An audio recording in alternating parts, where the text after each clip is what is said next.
चौथा अध्याय इंद्रादि देवताओं द्वारा देवी को स्तुति ध्यान सिद्धि की इच्छा रखने वाले पुरुष जिनकी सेवा करते हैं तथा देवता जिन्हें सब ओर से घिरे रहते हैं, उन जया नाम वाली दुर्गा देवी का ध्यान करें। उन्हीं के श्रीअंगों की आभा काले मेघ के समान श्याम है। वे अपने कटाक्षों से शत्रु समूह को भय प्रदान करती हैं। उनके मस्तक पर आभद्र चंद्रमा की रेखा शोभा पाती है। वे अपने हाथों से शंख चक्र कृपाण और त्रिशूल धारण करती हैं। उनके 3 नेत्र हैं। वे सिंह के कंधे पर चढ़ी हुई हैं और अपने तेज से तीनों लोकों को परिपूर्ण कर रही हैं। ऋषि कहते हैं अत्यंत पराक्रमी दुरात्मा महिषासुर तथा उसके दैत्य सेना के देवी के हाथ से मारे जाने पर इंद्र आदि देवता प्रणाम के लिए गर्दन तथा कंधे झुकाकर उन भगवती दुर्गा का उत्तम वचनों द्वारा स्तुति करने लगे। उस समय उनके सुंदर अंगों में अत्यंत हर्ष के कारण रोमांच हो आया था।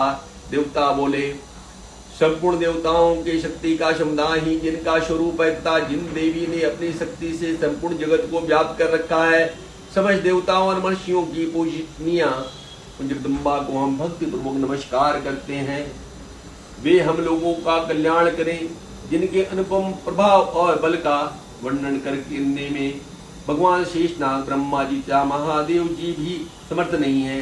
वे भगवती चंडिका संपूर्ण जगत का पालन एवं अशुभ भय का नाश करने का विचार करें।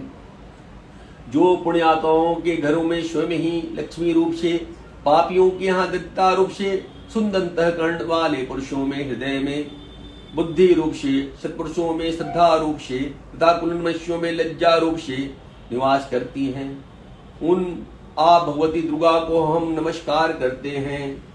देवी आप संपूर्ण विश्व का पालन कीजिए। देवी आपके इस अचिंत्य रूप का, असुरों का नाश करने वाले भारी पराक्रम का तथा समस्त देवताओं और दैत्यों के समक्ष युद्ध में प्रकट किए हुए आपके अद्भुत चरित्र का हम किस प्रकार वर्णन करें। आप संपूर्ण जगत की उत्पत्ति में कारण हैं।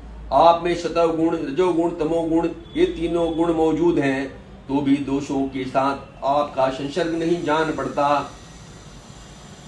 भगवान विष्णु और महादेवी जी आदि देवता भी आपका पार नहीं पाते।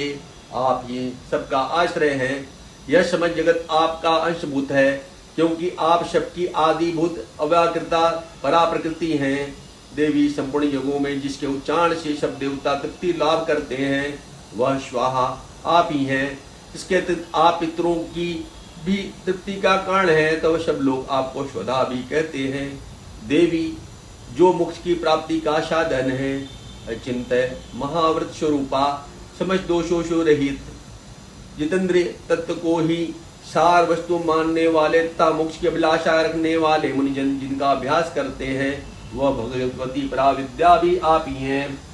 आप शब्द स्वरूपा हैं, अत्यंत निर्मल ऋग्वेद, यजुर्वेद तथा उद्गीत के मनोहर पदों के पाठ से युक्त सामवेद का भी आधार आप ही हैं।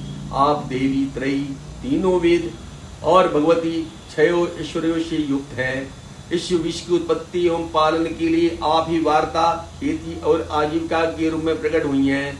आप संपूर्ण जगत की घोर पीड़ा का नाश करने वाली हैं। देवी जिसे समस्त शस्त्रों का सार का ज्ञान होता है, वो मेघा शक्ति आप ही हैं। दुर्गम भवसागर से पार उतारने वाली नौका रूप दुर्गा देवी भी आप ही हैं। आपकी कहीं भी आसक्ति नहीं है। कैटब के शत्रु भगवान विष्णु के वक्षस्थल में एक मां निवास करने वाली भगवती लक्ष्मी तथा भगवान चंद्रशेखर द्वारा सम्मानित गौरी देवी भी आप ही हैं। आपका मुख मंद मुस्कान से सुशोभित है। निर्मल पूर्ण जन्मा के बिंब का अनुकरण करने वाला तथा उत्तम स्वर्ण की मनोहर कांति से कमनीय है, तो भी उसे देखकर महिषासुर को क्रोध हुआ और शस्या उसने उन पर प्रहार कर दिया। यह बड़े आश्चर्य की बात है। देवी वह मुख जब क्रोध से युक्त होने पर उदय काल के जन्मा की भांति लाल तथा तनी हुई भवों के कारण विकराल हो उठा, तब उसे देखकर जो महिषासुर के प्राण तुरंत नहीं निकल गए, यह उससे भी बढ़कर आश्चर्य की बात है। क्योंकि क्रोध में भरे हुए यमराज को देखकर भला कौन जीवित रह सकता है। देवी आप प्रसन्न होकर परमात्मा स्वरूप आपके प्रसन्न होने पर जगत का अभ्युदय होता है, और क्रोध से भर जाने पर आप तत्काल ही कितने कुलों का सर्वनाश कर डालती हैं। यह बात अभी अनुभव में आई है, क्योंकि महिषासुर की यह विशाल सेना क्षण भर में आपके कोप से नष्ट हो गई है। सदा विजय प्रदान करने वाली आप जिन पर प्रसन्न रहती हैं, वे ही देश में सम्मानित हैं। उन्हें को धन और यश की प्राप्ति होती है। उन्हीं का धर्म कभी शिथिल नहीं होता तथा वे ही अपने हष्ट पुष्ट स्त्री पुत्र और भृत्यों के साथ धन्य पाते हैं। देवी आपकी ही कृपा से पुण्यात्मा पुरुष प्रतिदिन अत्यंत श्रद्धा पूर्वक सदा सब प्रकार के धर्मानुकूल कर्म करता है और उसके प्रभाव से सर्वलोक में जाता है। इसलिए आप तीनों लोकों में निश्चय मनोवांछित फल देने वाली हैं। माँ दुर्गे आप स्मरण करने पर सब प्राणियों का भय कर लेती हैं। अवश्य पुरुषों द्वारा चिंतन करने पर उन्हें परम कल्याणमय बुद्धि प्रदान करती हैं। दुख दरिद्रा और भय हरने वाली देवी आपके सिवा दूसरा कौन है, जिसका चित्त सबका उपकार करने के लिए सदा ही दयाल रहता हो। देवी इन राक्षसों ने मरने से संसार को सुख मिले तथा ये राक्षस चिरकाल तक नरक में रहने के लिए भले ही पाप करते रहे हों, इस समय संग्राम में मृत्यु को प्राप्त होकर स्वर्गलोक को जाएं। निश्चय ही यह सोचकर आप शत्रुओं का वध करती हैं। आप शत्रुओं पर शस्त्रों का प्रहार क्यों करती हैं? समस्त अस्त्रों को दृष्टि मात्र से ही भस्म क्यों नहीं कर देती? इसमें एक रहस्य है। यह शत्रु भी हमारे शस्त्रों से पवित्र होकर उत्तम लोकों में जाएं, इस प्रकार उनके प्रति भी आपका विचार अत्यंत उत्तम है। खड़ग के तेज पुंज भयंकर दीप्ति से तथा आपकी त्रिशूल से अग्रभाग की घनीभूत प्रभा से चौंधियाकर जो असुरों की आंखें फूटने गईं, उसमें कारण यह था कि वे मनोहर रश्मियों से युक्त चंद्रमा के समान आनंद प्रदान करने वाले आपके सुंदर मुख का दर्शन करते थे।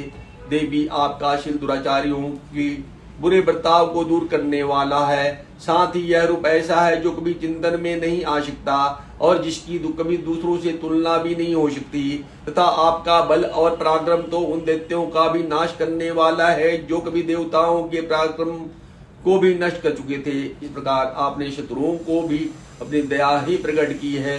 वरदायिनी देवी आपकी इस पराक्रम की किससे तुलना की हो सकती है, तथा शत्रुओं को भय देने वाला एवं अत्यंत मनोहर ऐसा रूप भी आपकी सिवा और कहाँ है।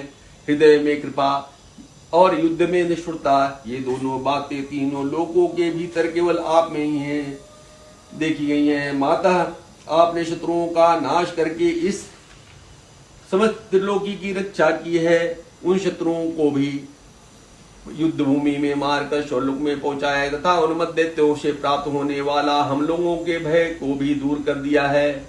आपको हमारा नमस्कार है। देवी, आप शूल से हमारी रक्षा करें। अंबिके, आप खड्ग से हमारी रक्षा करें तथा खड्ग घंटा की ध्वनि और धनुष की रंकार से भी हम लोग की रक्षा करें। चंडिके, पूर्व पश्चिम और दक्षिण दिशा में आप हमारी रक्षा करें तथा ईश्वरी, अपने त्रिशूल को घुमाकर आप उत्तर दिशा में भी हमारी रक्षा करें।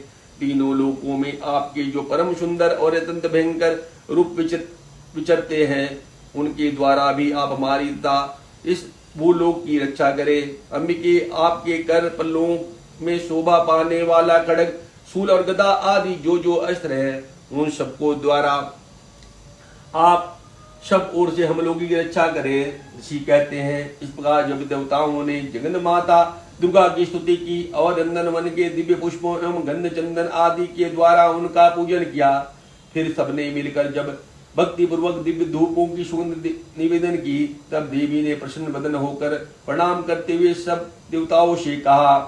देवी बोली, देवताओं, तुम सब लोग मुझसे जिस वस्तु की अभिलाषा रखते हो उसे मांगो। देवता बोले, भगवती ने हमारी सब इच्छा पूर्ण कर दी है, अब कुछ बाकी नहीं है, क्योंकि हमारा यह शत्रु महिषासुर मारा गया। महेश्वरी, इतने मर भी यदि आप हमें और वर देना चाहती हैं तो हम जब जब आपका स्मरण करें तब तब आप दर्शन देकर हम लोगों के महान संकट दूर कर दिया करें। तथा प्रसन्न मुखी अंबिके, जो मनुष्य इन स्त्रों द्वारा आपकी स्तुति करे उसे वित्त, समृद्धि और वैभव देने का, साथ ही उसकी धन और स्त्री आदि संपत्ति को बढ़ाने के लिए आप सदा हम पर प्रसन्न रहें।